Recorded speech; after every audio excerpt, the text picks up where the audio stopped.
সুপ্রিয় দর্শক, স্পোর্টস মেইলের নিয়মিত আয়োজন স্পোর্টস টকে আজ আমরা আসছি খেলাধুলার উপর বিশেষ আয়োজন নিয়ে। প্রতিদিনই খেলাধুলার উপর যে সমস্ত পত্রপত্রিকায় নিউজ হয় সেই নিউজগুলি নিয়ে আমরা আলোচনা করে থাকি।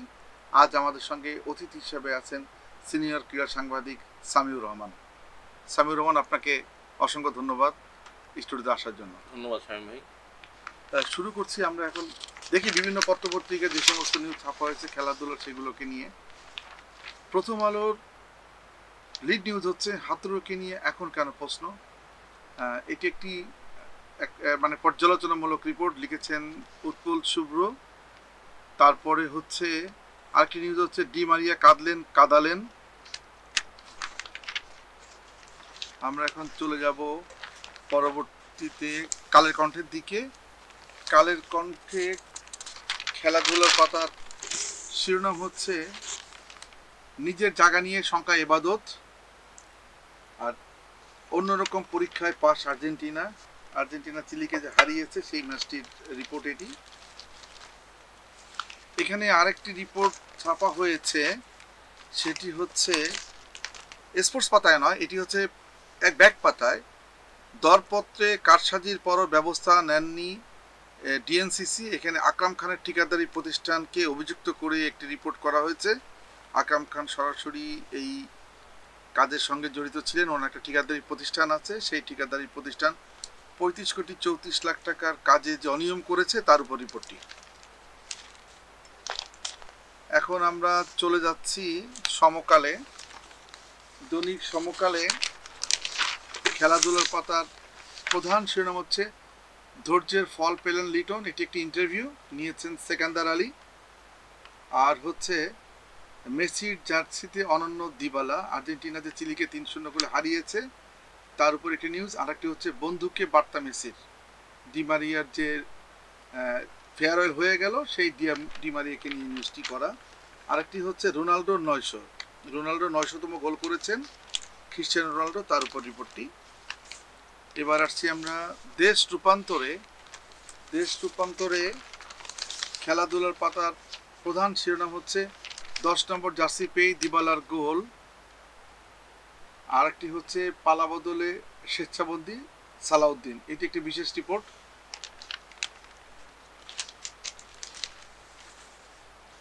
এবার আমরা চলে যাচ্ছি আজকের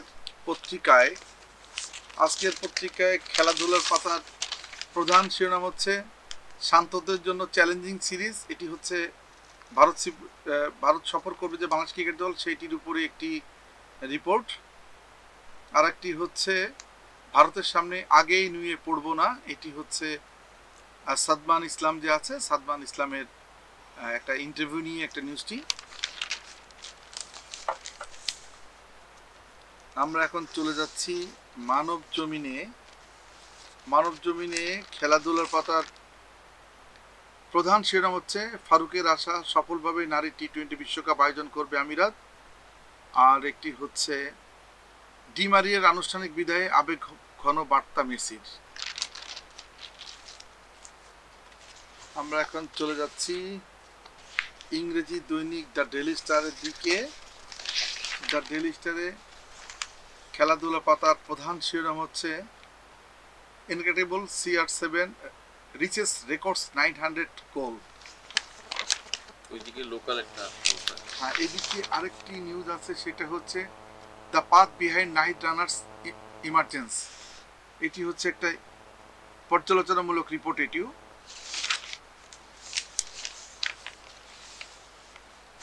দর্শক, এই ছিল আমাদের আজকে বিভিন্ন জাতীয় দৈনিকে প্রকাশিত খেলাধুলার পাতার শিরোনামগুলো পড়ে শোনালাম। এখন আমরা আলোচনা চলে যাই। এখানে কিন্তু একটা বিষয় আসছে, সেটা হচ্ছে আমরা এখন আমরা একটা সফল সিরিজ শেষে আমরা খুব একটা বিশ্রাম পাচ্ছি না। আমরা কিন্তু ইন্ডিয়াতে আরেকটা বড় পরীক্ষা আমাদের সামনে অপেক্ষা করছে, যেখানেও কিন্তু আমাদের 2 টেস্টের পাশে 3টি টি-20 অপেক্ষা করছে। এখন আপনি এই পাকিস্তান সফরের এই পারফরমেন্সের পরে আমাদের প্রত্যাশা থাকবে কি, আর আমরা কতটা বা চ্যালেঞ্জের মুখোমুখি হতে হবে? আমাদের প্রত্যাশা অনেক বেশি থাকবে। একই কারণে প্রতিপক্ষ বাংলাদেশকে নিয়ে অনেক সতর্ক থাকবে। এটা হচ্ছে আমার 1 নম্বর পয়েন্ট। আর 2 নম্বর পয়েন্ট যেটা বললেন যে খুব দ্রুত বাংলাদেশ দল খেলতে নেমে যাবে, দেখেন পৃথিবীতে অনেক দলই কিন্তু টানা 4 ম্যাচের, 3 ম্যাচের, 5 ম্যাচের টেস্ট সিরিজও খেলে, তাই না? তো সেইখানে ধরেন আমরা তো সেই তুলনায় মাঝখানে কিন্তু টাইমটা সেই অর্থে একটু বেশিই পাচ্ছি। ইংল্যান্ড তো নিয়মিতই মানে 5টা টেস্টের সিরিজ খেলে, বা পাকিস্তান, ইন্ডিয়া 3টা 4টা তো খেলেই থাকে। তো এখানে 2টা টেস্ট খেলার পর আসলে অনেক দল 3 নম্বর টেস্ট দেখা যায় 3 দিন 4 দিনের মধ্যে খেলতে নেমে যায়। সো এই অভ্যাসটাও আমাদের আস্তে আস্তে গড়ে তোলার যে ব্যাপারটা, যে কুইক টাইম গ্যাপের মধ্যে টেস্ট খেলাটা, সেটারও একটা মানে আমার মনে হয় যে অভ্যাস হয়ে যাবে, যে দ্রুত রিকভারি সেশন, দ্রুত অ্যাডজাস্টেবিলিটি যেভাবে আনা যায়, সেই ব্যাপারগুলো একটা মনে হয় আমাদের প্লেয়ারদের মধ্যে এই ব্যাপারগুলো একটু গ্রো করবে। কারণ অতীতে আমরা দেখে আসতাম যে বাংলাদেশের 2টা টেস্ট সিরিজের মধ্যে গ্যাপগুলো অনেক বড় বড় থাকতো, দেখা যেত জুনে একটা টেস্ট খেলে, ডিসেম্বরে একটা টেস্ট খেলে, এরকম হতো আর কি। তো এই জিনিসটা যে হচ্ছে না, কারণ ইন্ডিয়ার সঙ্গে সিরিজ আছে, ইন্ডিয়ার সঙ্গে সিরিজের কয়েকদিন পরে কিন্তু আবার দেশে সাউথ আফ্রিকার সঙ্গে হোম সিরিজ, আবার এরপর আবার ওয়েস্ট ইন্ডিজে যাবে। মানে এই বছর তো বাংলাদেশের এই ক্যালেন্ডার ইয়ারে এই মানে জুনের পর থেকে 8টা টেস্ট ছিল, যে 2টা খেলে ফেলা হয়েছে। সো খুব কুইক সাকসেস টাইমের মধ্যে টানা কয়েকটা টেস্ট খেলতে হচ্ছে। সো এটাও একটা ওয়ার্কলোডেরও একটা টেস্ট হয়ে যাবে বাংলাদেশের প্লেয়ারদের, যে সাস্টেনেবিলিটি কতটুকু থাকে। আপনি যেটা বলছেন, আমরা তো এখন পর্যন্ত 3 ম্যাচের সিরিজটাকেও আমরা অ্যালাউ করি না। অনেক সময় বাইলেটারাল সিরিজে কিন্তু ওয়েস্ট ইন্ডিজের সাথে 3টা টেস্ট ছিল, শ্রীলঙ্কার সাথে ছিল, কিন্তু আমরা পরবর্তীতে সেটা কাটেল করেছি। ইভেন আপনি আয়ারল্যান্ড, জিম্বাবুয়ে তাদের সাথেও আমরা 1 ম্যাচের সিরিজ খেলেছি, আফগানিস্তানের সাথে সেখানেও আমরা 2টো টেস্ট খেলতে চাই নাই, অনেক সময় দেখা গেছে। এখন এটা আমাদের জন্য, আপনি যেটা বললেন, এখন প্রশ্নটা ওটা না, প্রশ্ন হচ্ছে যে আমরা পাকিস্তানের সফর থেকে আমরা যাচ্ছি ইন্ডিয়াতে, জি, এবং যেখানে আমরা এখন আইসিসি টেস্ট র্যাঙ্কিং মানে কি আপনার যে চ্যাম্পিয়ন্স ট্রফির যে টেস্ট চ্যাম্পিয়নশিপের যে পয়েন্ট টেবিল, সেখানে আমরা নাম্বার 4 পজিশনে উঠে আসছি। এটা আসলে আমাদের জন্য কতটা চ্যালেঞ্জিং হবে আপনার এই ধারাবাহিকতা রক্ষা করাটা? আইসিসি টেস্ট চ্যাম্পিয়নশিপের প্রিভিয়াস যে 2টো সাইকেল ছিল, 2টো সাইকেলে কিন্তু বাংলাদেশ ফিনিশ করেছে একদম বটম টিম হিসেবে 9th হয়ে। প্রথম সাইকেলে বাংলাদেশ কোনো টেস্টে জিতেনি, সেকেন্ড সাইকেলে বাংলাদেশ একটা টেস্ট জিতেছিল। এইবার এই সাইকেলের মানে হাফওয়ে থ্রু, আমি বলবো হাফওয়ে থ্রুতেই আমরা বাংলাদেশ 3টা টেস্ট জিতে গেল। এটা এখন পর্যন্ত আইসিসি টেস্ট চ্যাম্পিয়নশিপে বাংলাদেশের সোফার বেস্ট রেজাল্ট। আর আইসিসি টেস্ট চ্যাম্পিয়নশিপে আসলে বলতে পারেন 3টা টেস্ট জিতে বাংলাদেশ 4 নম্বরে উঠলো কিভাবে, এটা আসলে পার্সেন্টেজ ওয়াইজ পয়েন্টটা কাউন্ট হয়। অনেকগুলো দল মানে একটা সিরিজের যে যত পয়েন্ট, মানে বেশি ম্যাচ খেললে তত কম পয়েন্ট দিয়ে ভাগ হয়, হয়তো এটা পার্সেন্টেজ অনুযায়ী হিসাব করে, ওইভাবে হচ্ছে বাংলাদেশ আসলে 4 নম্বরে উঠে এসেছে। তো এইবার হচ্ছে ওয়ার্ল্ড টেস্ট চ্যাম্পিয়নশিপের ফাইনালটা হবে লর্ডসে জুন মাসের 25 তারিখে, খুব সম্ভবত ম্যাচটা শুরু হবে।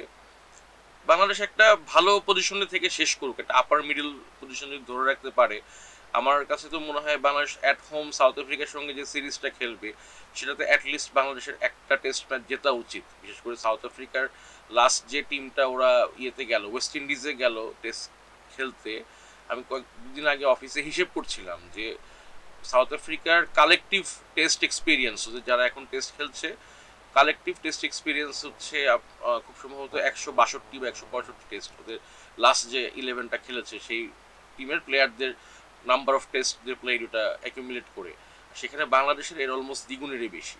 মানে সাকিব, তারপরে মুশফিকুর রহিম, মমিনুল হক, ইভেন মেহেদী হাসান মিরাজ, তারা 4জন মিলেই প্রায় 200-র বেশি টেস্ট একত্রে খেলে ফেলেছেন। তো এর সঙ্গে অন্যান্যরাও তা আছেন। তো বাংলাদেশ কিন্তু এক্সপিরিয়েন্সের দিক থেকে আপার হ্যান্ডে থাকবে, সাউথ আফ্রিকার সঙ্গে অ্যাট হোম যেহেতু খেলবে সেখানেও আপার হ্যান্ডে থাকবে কন্ডিশন ওয়াইজ। তো এই জায়গায় সিরিজটা যদি আমরা একটা ভালো রেজাল্ট করতে পারি, তাহলে আমার মনে হয় যে 4 নাম্বার না হোক 4-5 এরকম একটা আপার মিড লেভেল একটা পজিশন বাংলাদেশ যদি রেখে শেষ করতে পারে টেস্ট চ্যাম্পিয়নশিপটা, তাইলে it will be very pleasing considering the previous results. আমি এখানে রিপোর্ট আসছে, আপনি প্রশ্ন করেছেন আপনার প্রথম আলোতে হাতুড়িকে নিয়ে এখন কেন প্রশ্ন। আপনি জানেন যে আমরা ইতিমধ্যে 2-0-তে আমরা পাকিস্তানকে হোয়াইট ওয়াশ করে টেস্ট সিরিজে বাংলাদেশে আসছি। এখন আসলে কি এই এই প্রসঙ্গ থাকছে, বা এটা কি উচ্চারিত হওয়ার কথা কিনা এখন? শামীম ভাই দেখেন, আমার কাছে মনে হয় এই প্রশ্নটা হচ্ছে মানে সিদ্ধান্তটা কি রাজনৈতিক সিদ্ধান্ত নেবেন না প্রশাসনিক সিদ্ধান্ত নেবেন, এটার উপর ডিপেন্ড করে। কারণ যখন ফারুক আহমেদ যখন মানে ক্রিকেট বোর্ডের প্রেসিডেন্ট হননি, তখন কিন্তু তিনি অনেকগুলো সাক্ষাৎকারেই চন্ডিকা হাথুরা সিংহের যে তাকে উপর যে উনি খুব একটা প্লিজড না, উনি কিন্তু এটাও বলেছেন। এবং উনি প্রেসিডেন্ট হওয়ার পর প্রথম যে মিডিয়া ফেস করেছেন যে প্রেস কনফারেন্সে, সেখানেও কিন্তু বলেছেন যে উনার স্ট্যান্ড পয়েন্ট চেঞ্জ হয় নাই, উনি আগের সিদ্ধান্তেই আছেন। এখন যেটা হতে পারে যে আপনার হাথুরা সিংহেকে এখন রিপ্লেস করলে ইমিডিয়েটলি তার রিপ্লেসমেন্ট কাউকে খুঁজে পাওয়া, যে বাংলাদেশের এখন ইন্ডিয়ার সঙ্গে সিরিজ, এরপরে দেশে সাউথ আফ্রিকার সঙ্গে সিরিজ, সামনে ওয়েস্ট ইন্ডিজ, এরপর চ্যাম্পিয়ন্স ট্রফি, মানে এই টাইমে একটা বিজি স্কেজিউল আছে। তো এখন ইমিডিয়েটলি কাউকে রিপ্লেসমেন্ট পাওয়া যাবে কিনা সেটা একটা ব্যাপার। আবার যদি মনে করেন যে না, হাথুরা সিংহে বাংলাদেশ ক্রিকেট টিমের ক্ষতি করছে, বিশেষ করে হাথুরা সিংহের অধীনে বাংলাদেশ যে দুটো মার্কি টুর্নামেন্ট, 2023-এর ওডিআই ওয়ার্ল্ড কাপ এবং 2024-এর টি-20 ওয়ার্ল্ড কাপ, দুটো মার্কি টুর্নামেন্টে যে খারাপ ফলাফল করেছে, এবং দুটো টুর্নামেন্টের আপনার শুরুর আগে বাংলাদেশের যে বিল্ড আপ প্রসেসটা দেখেন, যে একটা ওয়ানডে ওয়ার্ল্ড কাপের আগে তামিম ইকবাল সংক্রান্ত যে ঝামেলাটা ক্রিয়েট হলো, এবং টি-20 ওয়ার্ল্ড কাপের আগে বাংলাদেশ আমেরিকার কাছে সিরিজ হেরেছে, জিম্বাবুয়ের সঙ্গে খুব ভালো করেনি, কিংবা টি-20 ওয়ার্ল্ড কাপে আমেরিকাতে গিয়ে ওয়েস্ট ইন্ডিজের মাটিতে লাস্টে যে ম্যাচটা আফগানিস্তানের সঙ্গে, মানে যে অ্যাপ্রোচে খেলেছে, দ্যাট ইজ নট দ্য টি-20 অ্যাপ্রোচ। এইভাবে টি-20 খেলা হয় না। তো সেটাই বলছি যে হাথুরা সিংকে যদি আসলে বরখাস্ত করতে হয়, তার এই দুটো টুর্নামেন্টের পারফরমেন্সের মানে বিবেচনা করেই বরখাস্ত করে ফেলা উচিত। সেটা তো পাকিস্তান সফরে বাংলাদেশ ভালো করেছে। আপনি যদি টাইম লাইনটা খেয়াল করেন, হাথুরা সিংহে টি-20 ওয়ার্ল্ড কাপের পরে সে অস্ট্রেলিয়াতে চলে গিয়েছে, আর তারপরে সে যখন দেশে আসতে গেল তখনই কিন্তু দেশে রাজনৈতিক অস্থিরতা শুরু হয়ে গিয়েছে। দেশে তার অধীনে কিন্তু বাংলাদেশ ক্রিকেট টিমের টেস্ট টিমের প্লেয়াররা একটা প্র্যাকটিস সেশনও করতে পারেনি। তারা সেখান থেকে চলে গেল পাকিস্তানে গিয়ে ওরা কয়েকদিন আগে গেল, ওরা লাহোরে বোধহয় 3 দিন প্র্যাকটিস করেছে, এরপর ইসলামাবাদে গিয়েছে, এরপর আবার টেস্ট শুরু হয়ে গেল। টেস্ট শুরুর আগে একটা কোচ আসলে একটা প্লেয়ারকে ধরে ধরে কতটুকুই বা শেখাতে পারে, বা কতটুকু বা কারেকশনাল প্রসেসের মধ্যে দিয়ে যেতে পারে, এবং টাইমটাও তো খুব কম, 6 দিন 7 দিনের একটা টাইম স্প্যান ছিল। এই টেস্ট সিরিজে বাংলাদেশের ভালো করার প্রধান কারণ হচ্ছে যে প্লেয়াররা টি-20 ওয়ার্ল্ড কাপের পার্ট ছিলেন না, মুশফিকুর রহিম, মেহেদী হাসান মিরাজ, এরকম আরও অনেক প্লেয়ার, এদেরকে নিয়ে বাংলাদেশ ক্রিকেট বোর্ড যে বাংলাদেশ টাইগার্স ক্যাম্প, যেটা লোকাল কোচেসদের অধীনে, তারা চিটাগাঙে কিন্তু একটা লম্বা টাইম ধরে তারা প্র্যাকটিস করেছেন, যাতে ফিটনেসের পার্ট ছিল, ট্যাকটিক্সের পার্ট ছিল, তারপরে কিছু ইন্ট্রা স্কোয়াড ম্যাচগুলো হয়েছে। এই যে প্রসেসগুলো, তারপরে আপনার এইচপি গেছে, আপনি অস্ট্রেলিয়া ডারউইনে, তারপরে মুশফিক এবং মমিনুল তারা পাকিস্তানের সঙ্গে অ্যাক্লিমেটাইজেশনের জন্য তারা এই টিমের হয়ে আগে চলে গেছেন, মানে দুইজন ফরমার টেস্ট ক্যাপ্টেন তারা এই টিমের হয়ে খেলতে যাচ্ছেন, জাস্ট বিকজ তারা যেন প্র্যাকটিসটা ভালো হয়, তারা এই জন্য এই মানে ইয়েটা নিয়েছেন, তারা সুবিধাটা নিয়েছেন। নর্মালি তো এই টিমে কি দেখা যায় যে একটু রাইজিং প্লেয়ার কিংবা ন্যাশনাল টিম থেকে যারা একটু দূরে আছেন, কামব্যাক সুযোগ দেওয়ার জন্য, প্রুফ করার জন্য তাদেরকেই এই টিমে রাখা হয়, এলিট প্লেয়ারদেরকে তো এই টিমে রাখা হয় না। তো সেই জায়গাটা থেকেই বলছি যে এইখানে যে প্রিপারেশন ফেজ, সেখানে কিন্তু চন্দ্রিকা হাথুরা সিংহে এবং তার সঙ্গের যে কোচিং স্টাফরা আছেন তাদের কিন্তু খুব একটা বড় অবদান নাই। আমি এখানে দেখতে পাচ্ছি আপনার একটি বিশেষ রিপোর্ট আছে আপনাদের পত্রিকায়, সেটা হচ্ছে চ্যাম্পিয়ন্স ট্রফির প্রস্তুতিতে নতুন টুর্নামেন্ট, মানে আমরা চ্যাম্পিয়ন্স ট্রফিতে খেলবো তো ফেব্রুয়ারিতে পাকিস্তান নিয়ে, তার আগে কিন্তু আমাদের একটা নতুন টুর্নামেন্ট, এটা কিন্তু দারুণ একটা বিশেষ রিপোর্ট হয়েছে, যেটা অ্যাডভান্স রিপোর্টই বলা হয়, একটু বলবেন কি? শামীম ভাই, এই বছর আপনি জানেন যে বাংলাদেশে মেয়েদের টি-20 ওয়ার্ল্ড কাপ হওয়ার কথা ছিল অক্টোবরে, এবং এই সময় আবার নিউজিল্যান্ডের এ টিমেরও এই টাইমে বাংলাদেশে আসার কথা, মানে এই লেট অটাম বা উইন্টারে, যদিও স্কেডিউলিংটা হয়নি, but due to security concern এই দুটো খেলার মানে আসরই বাংলাদেশ থেকে মানে এই সময় হচ্ছে না। মেয়েদের টি-20 ওয়ার্ল্ড কাপ তো সরে দুবাইতে চলে গিয়েছে, আর এ টিমের সফরটা এটা পরবর্তীতে কোনো এক সময় হবে। তো এখানে একটা ফাঁকা উইন্ডো তৈরি হয়েছে, এবং চ্যাম্পিয়ন্স ট্রফির আগে বাংলাদেশ এই বছরে মাত্র 3টা ওয়ানডে ইন্টারন্যাশনাল খেলবে, সেটা ওয়েস্ট ইন্ডিজে, অথচ চ্যাম্পিয়ন্স ট্রফি হচ্ছে পাকিস্তানে, মানে সাবকন্টিনেন্টের ওয়েদারে বাংলাদেশের আসলে ইন্টারন্যাশনাল ওয়ানডে এই বছর আর একটাও নাই। তো সেইটার জন্য, এবং মানে যেহেতু একটা সুযোগ পাওয়া গিয়েছে, বাংলাদেশ ক্রিকেট বোর্ড চিন্তা করছে যে বাংলাদেশে হোয়াইট বল প্লেয়ার যারা আছে তাদেরকে নিয়ে একটা কনসেন্ট্রেটেড একটা ইন্টেন্স একটা টুর্নামেন্ট করা যায় কিনা, যেটা সব জায়গাতেই এই ধরনের একটা প্র্যাকটিস আছে। যেমন পাকিস্তানে এই যে এখন শুরু হয়েছে চ্যাম্পিয়ন্স কাপ, ওরা 5টা জোনাল টিম নিয়ে ওরা একটা ওয়ানডে টুর্নামেন্ট করছে, যেখান থেকে ওরা ইন ফিউচার হয়তো চ্যাম্পিয়ন্স ট্রফির জন্য একটা মানে গাইডলাইন পাবে কোন প্লেয়াররা ভালো করছে বা সব কিছু। ইন্ডিয়াতে আগে চ্যালেঞ্জার ট্রফি বলে একটা সিলেকশনের সিরিজ হতো, যে ইন্ডিয়া এ, ইন্ডিয়া বি, আর ইন্ডিয়া রেড, ইন্ডিয়া গ্রিন, এরকম 2-3টা দল নিয়ে একটা টুর্নামেন্ট হতো। তো বিসিবির এরকম একটা প্ল্যান আছে যে এই টাইমটাতে কাজে লাগিয়ে এই ধরনের একটা টুর্নামেন্ট করা, যেটা হোয়াইট বল প্লেয়াররাও যাতে এখানে একটু বিজি থাকে। কারণ আপনি দেখেছেন যে এবছর বাংলাদেশের 6টা টি-20 এবং 3টা ওয়ানডে আছে। এই হচ্ছে হোয়াইট বল প্লেয়ার যারা অনলি হোয়াইট বল খেলেন, লাইক তৌহিদ হৃদয় কিংবা আফিফ হোসেন কিংবা ইভেন তানজিম হোসেন সাকিব, তাদের জন্য আসলে চ্যাম্পিয়ন্স ট্রফির আগে ইন্টারন্যাশনাল ক্রিকেটের বাইরে এক্সপোজারটা খুবই কম। তো এই জায়গাটাকে আসলে অ্যাড্রেস করার জন্যই একটা টুর্নামেন্ট তারা চিন্তা করছেন এই সময়টা। আচ্ছা, এখন ক্রিকেট থেকে একটু বেরিয়ে যাচ্ছি, চলে যাচ্ছি ফুটবলে। আপনি জানেন যে ক্রিশ্চিয়ানো রোনাল্ডো 900তম গোল হয়ে গেছে, এবং উনি এখন যে আপনার যে আমাদের ওয়ার্ল্ড মানে সর্বকালের সেরা সর্বোচ্চ গোলদাতা যারা আছেন, পেলের পরেই ওনার স্থানটা, এটা অনেক আগে থেকে স্থান হয়ে গেছে, কিন্তু একটা মাইলস্টোনে চলে গেছেন। একটু যদি রোনাল্ডোর সম্পর্কে বলতেন। শামীম ভাই, ক্রিশ্চিয়ানো রোনালদো খেলেন হচ্ছে সৌদি আরবের লিগে। ওনার এখন 900 গোল হয়ে গিয়েছে, এটা খুবই ভালো একটা ব্যক্তিগত মাইলফলক অর্জন হয়ে গিয়েছে। কিন্তু আমার কাছে মনে হয় ক্রিশ্চিয়ানো রোনালদো তার সেরা সময়টা পার হয়ে চলে এসেছেন। ক্রিশ্চিয়ানো রোনালদো ফিটনেস ওনার অত্যন্ত ভালো, এবং এটার জন্যই উনি এখনও খেলে যাচ্ছেন কিংবা এখনও স্কোর পাচ্ছেন। কিন্তু মানে ওনার প্রেজেন্সের জন্য কিন্তু এইবার ইউরোতে পর্তুগাল টিমকেও আমরা স্ট্রাগল করতে দেখেছি। তারা একটা রোনালদোর কারণে তারা একটা ট্যাকটিক্স, তারা একটা স্ট্র্যাটেজি বা তারা ফরমেশন লাইন আপ করতে পারে না। তো এইটা আর কি আমার মনে হয় যে রোনালদো উনি সবসময় একটু পার্সোনাল মানে অ্যাচিভমেন্টের দিকে ওনার ঝোঁকটা বেশি। উনি ফুটবল যেহেতু টিম গেম, টিম গেমে আসলে there is no I in the team. তো আমার কাছে যেটা মনে হয় আর কি, রোনালদোর এই গোল স্কোরিংয়ের যে হাঙ্গারটা, এই যে নাম্বারের পিছনে ছোটার যে ব্যাপারটা, এটা একটু বাড়াবাড়ি লেভেলে চলে যাচ্ছে। তো উনি খেলতে থাকুন, বা ক্লাব পর্যায়ে যতক্ষণ যদি ক্লাব ফিট মনে করে খেলুক বা ইয়ে করুক, আমার মনে হয় যে রোনালদোর আসলে it's time to call it for national team. আচ্ছা, এখন আপনি তো জানেন ডি মারিয়ার কিন্তু ফেয়ারওয়েল হয়ে গেছে। জি, আপনি তারা কোপা আমেরিকা জেতার পর হ্যাঁ হ্যাঁ, বলছে যে এবং ডি মারিয়াকে জন্য একটা আবেগঘন বার্তা দিয়েছেন মেসি।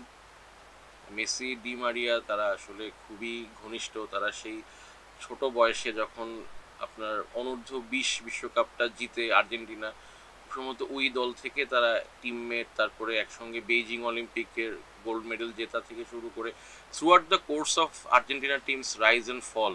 আর্জেন্টিনা কিন্তু ওয়ার্ল্ড কাপ জেতার আগে they have been through a few heartbreaks, তাই না? 2014 সালের সেই ফাইনাল, কিংবা 2টা কোপা আমেরিকার ফাইনালে টাই ব্রেকারে হার, সব কিছু মিলে ইন এভরি থিক অ্যান্ড থিনস মানে আঙ্গেল ডি মারিয়া মেসির সঙ্গে ছিলেন। তো সেই জায়গাটাতে আসলে খুবই কাছের বন্ধু, তাদের মধ্যে পারিবারিক সম্পর্ক খুব ভালো। আমি ইনস্টাগ্রামে তাদের দেখি যে একসঙ্গে হলিডে কাটাতে যান পরিবার নিয়ে বা সব কিছু যে ব্যাপারগুলো। তো এই জন্য আর কি মেসি তো ডি মারিয়াকে ইয়েতেও আপনার এই মায়ামিতেও বোধহয় আনতে চেয়েছিলেন। তো সব কিছু মিলিয়ে মানে ওনাদের সম্পর্কটা খুবই গভীর, অনেক পুরনো। এই বন্ধুত্বপূর্ণ সম্পর্কটা এখন ডি মারিয়া একটা বড় সিদ্ধান্ত নিয়েছেন জীবনে। তো সেই জায়গাটায় মেসি তো এখন পাশ থেকে একটা কিছু বলবেনই।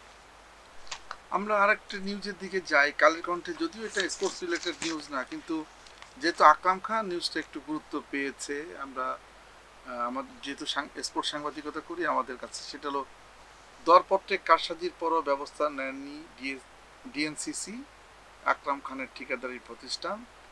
আমরা জানতাম যে আকরাম খান শুধু ক্রিকেটই খেলেন, ক্রিকেট খেলতেন এবং ক্রিকেটই ওনার পেশা, নেশা, সব কিছুই। এখন উনি ক্রিকেট বোর্ডের সঙ্গে আছেন, কিন্তু উনি যে ব্যবসায়ী, উনি যে ঠিকাদার, এই পরিচয়টা জানা গেল, এবং এখানে একটা অনিয়মের অভিযোগও আসছে।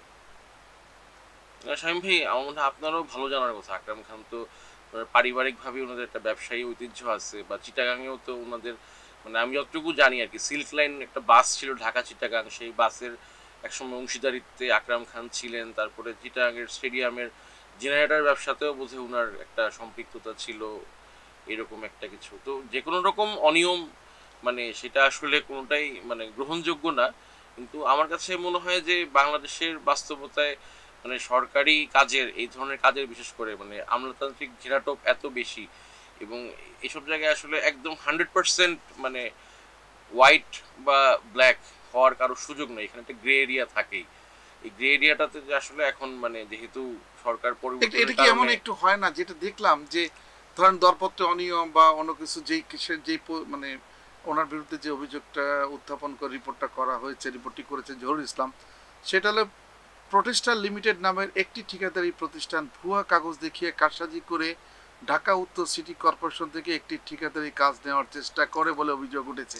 ঢাকা উত্তর সিটি কর্পোরেশনের মেয়র যে আতিকুল ইসলাম, তার ব্যাপারে আমাদের পত্রিকায় দুদিন আগে একদম মেইন পত্রিকার লিড নিউজ ছাপা হয়েছে যে উনি ওনার ভাগ্নে, শ্যালক, ওনার আত্মীয় এদেরকে নিয়ে মানে উনি এত দুর্নীতি করেছেন, উনি বস্তির উন্নয়নের টাকা মেরে সেইটা দিয়ে শেখ হাসিনা বনানী কবরস্থানে 15 আগস্টে যাবেন, সেখানে প্যান্ডেল করেছেন, সেখানে লাইটিং করেছেন, শেখ রাসেলের মৃত্যু দিবসের দিনে সেখানে আরও মানে নানান আয়োজন করেছেন, মানে সব না অন্য খাতের টাকা উনি এইসব রাজনৈতিক কর্মসূচিতে ব্যয় করেছেন। তো যেখানে খোদ মেয়র এরকম দুর্নীতিতে আকণ্ঠ নিমজ্জিত, সেই জায়গায় এখন মানে না স্বামী, আমার প্রশ্ন হচ্ছে কি এটা কি এমন হয় না দুর্নীতিতে হবেই? না এটা কি এমন হতে পারে না, ধরেন আকরাম খানের পরিচয়টা অনেক বড়, যার কারণে আপনি ধরেন এই কাজ পাওয়ার ক্ষেত্রে সহজ হয়ে গেছে, কিন্তু এখানে রিপোর্টে বলা হচ্ছে 35,74,00,000 টাকার এই কাজ পেতে কোম্পানিটি অন্য একটি প্রতিষ্ঠানের অনুমতিপত্র ব্যবহার করে, যেটাকে জাল বলা হচ্ছে। আমার মনে হয় স্বামী ভাই যেটা বললাম যে এই ধরনের কাজে অনেক গ্রে এরিয়া থাকে, যে হয়তো একই কোম্পানি যদি অন্য একই রকম একটা কাজে থাকে তাহলে সে হয়তো কাজ পাবে না, বা এরকম অনেক রকম নিয়ম টিয়ম থাকে গভর্নমেন্ট প্রকিউরমেন্টের। তো এই জায়গাটায় হয়তো কোনো এক ধরনের একটা মানে কি বলা যায় যে এটা কর্তৃপক্ষের হয়তো সম্মতিতেই তারা এই ধরনের মানে পদ্ধতিটা অবলম্বন করেছে, না হলে কাজটা পেত না। এখন যেহেতু পট পরিবর্তন হয়ে গিয়েছে, অনেকেই সাধু সাজার চেষ্টা করছেন, অনেকেই ভুল পাল্টাচ্ছেন, এবং হয়তো বা এইসব টার্গেটেড নিউজও হয়তো হচ্ছে। আচ্ছা, ধন্যবাদ স্বামী আপনাকে। দর্শক, সময় সংক্ষেপের কারণে আজ এখানে শেষ করে দিতে হচ্ছে। আগামীকাল আমরা বিভিন্ন জাতীয় দৈনিকে প্রকাশিত সংবাদের উপরে আবারও আসব। খেলাধুলার যেসব সংবাদ ছাপা হবে সেগুলোর উপরে নজর দিবেন নিশ্চয়ই আপনারা। সে পর্যন্ত অপেক্ষা থাকুন, ভালো থাকুন, সুস্থ থাকুন। ধন্যবাদ সবাইকে।